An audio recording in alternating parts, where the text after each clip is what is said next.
টাইপের অঙ্কগুলো 18তম শিক্ষক নিবন্ধন, 14তম প্রভাষক এবং প্রাথমিক সহকারী, 15তম প্রভাষক এবং শিক্ষক নিবন্ধন পরীক্ষায় এই এক টাইপ থেকে বারবার প্রশ্নগুলো আসে। তো এই এক টাইপের প্রশ্ন সমাধান করার সবচাইতে সহজ নিয়ম শিখিয়ে দিচ্ছি, দেখে নেন একটু। এখান থেকে দেওয়া আছে যে x-1/x সমান 6, x-1/x সমান 6। তাহলে এখানে প্রথমে এই অংশটুকু আমরা কি করব, প্রথমে এই অংশটুকু থেকে আমরা এই যে এক্স আছে আর এই এখানে লবের নিচে হর 1 আছে, তাহলে 1 আর এক্সের আমরা লসাগু করে নেব। তাহলে লসাগু করলাম কত, আমাদের লসাগু হলো এক্স। এখন এই যে এক্স আছে এটার সাথে 1 কি হয়, যদি এখানে যে আমরা হরটা পাবো সেটা লবের সাথে গুণ হবে, লবের সাথে গুণ হবে এবং হর দ্বারা ভাগ হবে। তাহলে এখানে 1 আছে, 1 দ্বারা ভাগ করলে সেটাই হয়, অর্থাৎ এক্স আর এক্স গুণ করলে আমাদের হবে এক্স স্কোয়ার মাইনাস এখানে এক্স যে লবের সাথে গুণ হবে, এই 1 দ্বারা এক্সে গুণ করলে হয় এক্স আর এক্স এক্স কাটলে হয় 1 ইজিক্যাল টু 6।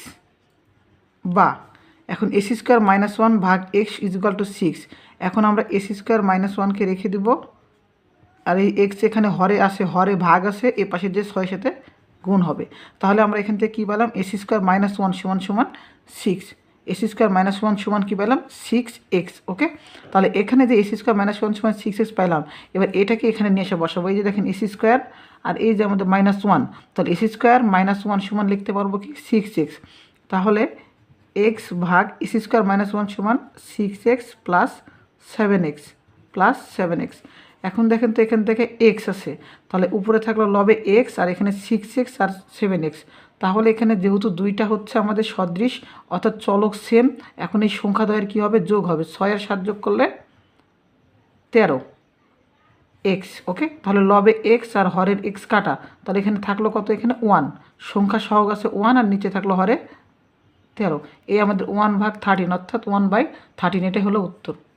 ওকে, এইভাবে যে আমাদের পরে 1 থেকে 2 নাম্বার যে অঙ্কটা রয়েছে সেমভাবে হবে।